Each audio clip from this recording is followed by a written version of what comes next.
What's up, YouTube? This is Too Raw for TV. All right, so before I get into this video, I want to give a big shout out to the brother Aaron for showing love once again to the channel. Salute to you for showing love via the PayPal. Salute to you once again. Aaron is a big-time lover of the golden age of the NBA. You know, the era that JJ Redneck despises. And he had a question. His question was basically, you know, how would Larry Bird and Wilt Chamberlain be in today's NBA? Which is kind of a difficult question to answer because you're making a lot of assumptions. Like, we're making a lot of assumptions that they would be the same players. Because you got to look at, like, are you just taking Larry Bird and Wilt Chamberlain out of the 60s and 80s and transporting them today? Or are they the same DNA guys, but you're just transferring or transporting their talent as individuals, just being born, you know, 40 years later, and I guess 60 years later, right? Is that what? If that's what you're doing, then they would be probably even more dominant. Now, if you're just taking them out of the 60s and 80s and putting them into today's game, there'll be a learning curve. They would struggle a bit and adjust to the game. And ultimately, I still think they would be great players. But if you're talking about just the latter, them being essentially the same people, the same players, but developing in this era with the same skill sets and plus being able to do other things and adjust, I think they'd be even better. I think that the closest comparisons you can make in today's game for each guy, I think most of us would agree with this. With Bird, it's obviously Nikola Jokic. Okay. With Wilt, to me, it's almost like a hybrid of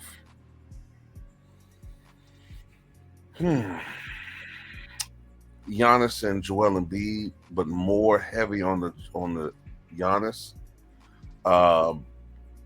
Let's go with Larry Bird first. To me, Larry Bird and Jokic are very, very, very similar.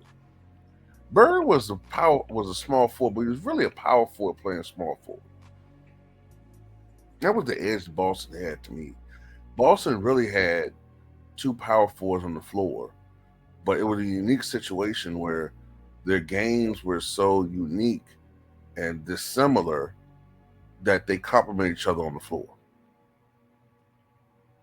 Kevin McHale was primarily a post guy. Bird could score in the post, but Bird was more of a mid-range guy. You know what I'm saying? Although Bird didn't need the basketball in his hands a lot, Kevin McHale didn't always have to have the ball as far as to be effective. So they complement each other. But if you just took Bird, 6'9", 230 pounds, which by today's standards, with the big men of today, that's not that small. It's not that small. I mean, Ben Wallace was 6'8", 6'9", and was dominating. Not offensively, but just at his position. But Bird, if you put him at power forward, which I think he'd play today, I think that he would be basically Nikola Jokic, but better. He'd be better. And the thing that would determine the determining factor as to why I think he'd be better is that he's a better defender than Nikola Jokic. Now, he wasn't a lockdown Michael Jordan, Bill Russell, Scottie Pippen defender, but he was just a better defender. He was at his peak, I would say average, but he was a great help defender.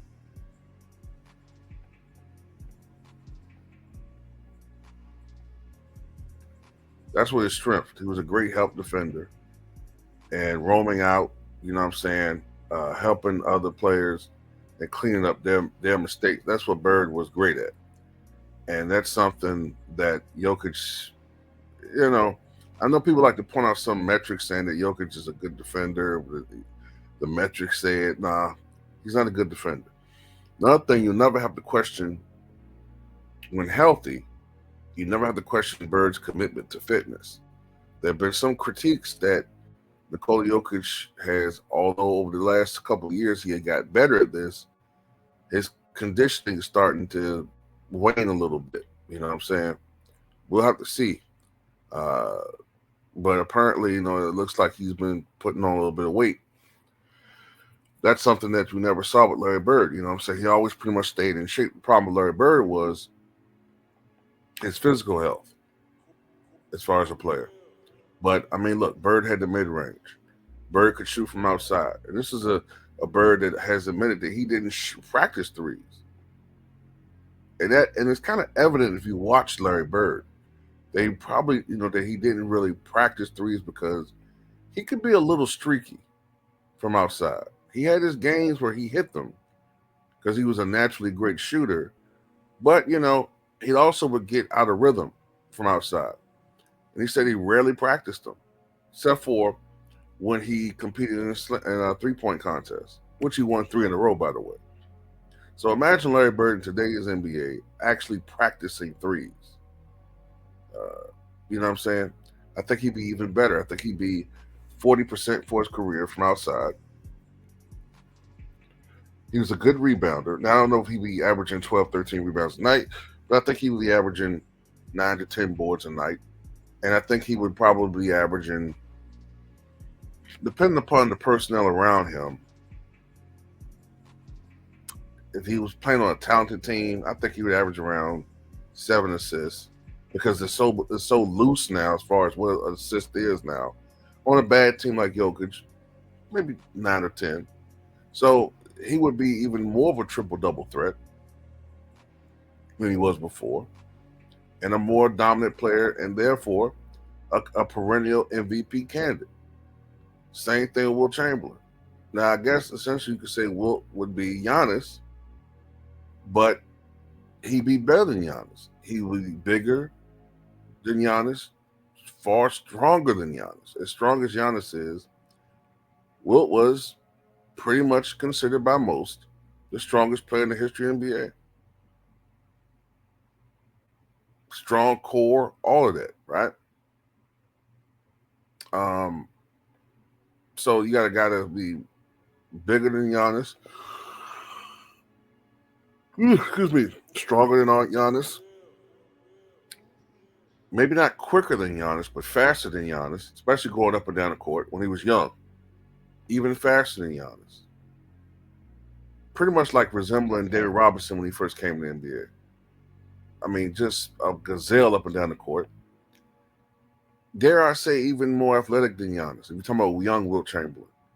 Now, I don't know about the 50-inch vertical crap, but it's pretty solid that his vertical leap when he was younger exceeded 40 inches. And I'll tell you why. Because in 1972, in that playoff series against the Milwaukee Bucks, right? That's when the Bucks were in the Western Conference.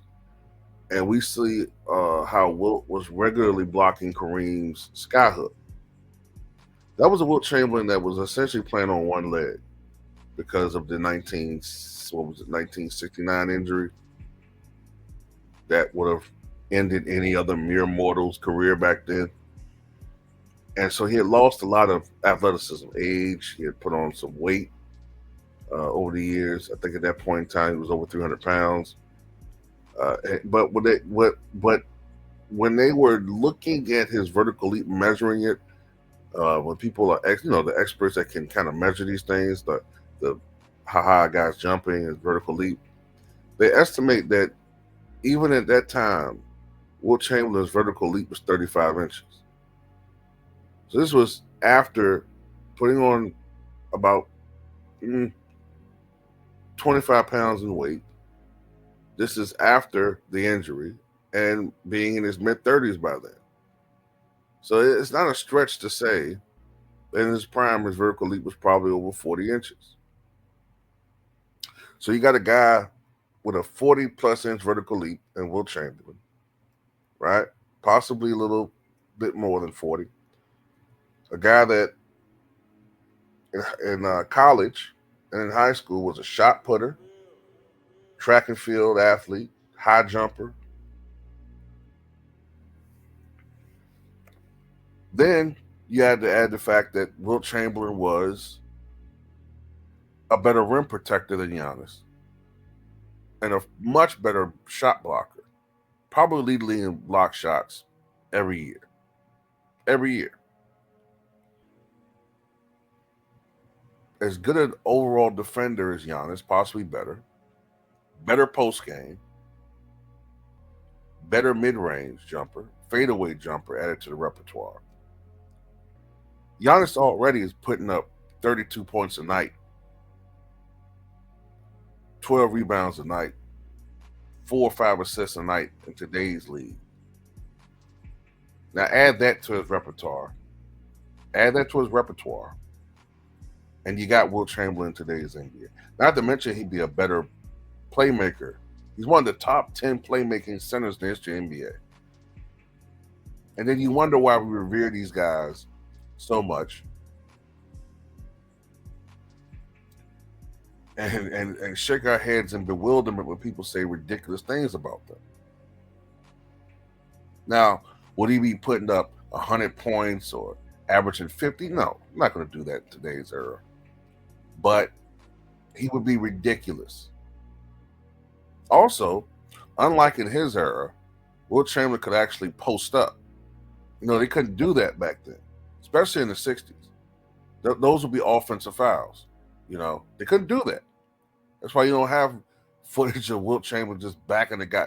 They weren't really able to start doing that until the 70s. Matter of fact, in the 60s, players were allowed to double hand check. Double hand check. That's why that's one of the reasons why field goal percentages were so low. Because it was pretty difficult to score. That's why if you look at a lot of those 60s games, they took the first available open shot because that's pretty much one of the easier shots you were going to get. It wasn't as easy to score back then. So I'm just imagining a Wilt Chamberlain. He had a good overall post game, able to utilize his post. Now he can't stay in the post like in the 90s, in early 2000s. He can't stay in the post, but he'd be able to utilize his post game.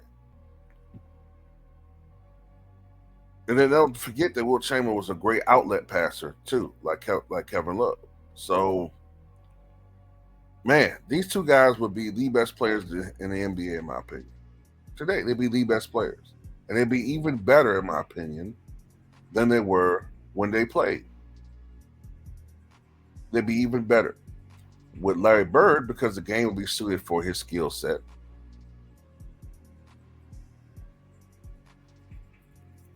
And Wilt Chamberlain, partially because the center position is weak. You know what I'm saying? The center position is very weak. And you've taken the physicality out of the game, which would be the only thing to somewhat slow Wilt Chamberlain down. And Wilt didn't need to be physical to score. Matter of fact, I would argue Wilt Chamberlain was more of a finesse player when he played. Oh, don't when the rules laxed a little bit on defense, and that's why you start seeing Wilt dunk more in the early 70s when they took out double hand checking. But for the most part, Wilt was more finesse guy. So you take a game that had been a physical game for him, as far as players pounding him, but he could take the pounding. The guy can bench press well over 500 pounds in his prime. But you now make it a less physical game. Then, honestly, on a bad team, I could see Wilt. If his job was to score, I could still see him putting up almost 40 points a night. Not 50, but I could see him averaging almost 40, even in today's NBA. Yeah, these guys would be great in any era, man. I think the one era where Larry Bird wouldn't quite be as dominant, ironically, is if he played in the early 2000s, the mid 2000s, when the league was more physical and the spacing wasn't as great. I think he'd still be great, but I think this era is suited for Larry Bird's talents. But that's just my opinion, at least. Tell me what you guys think.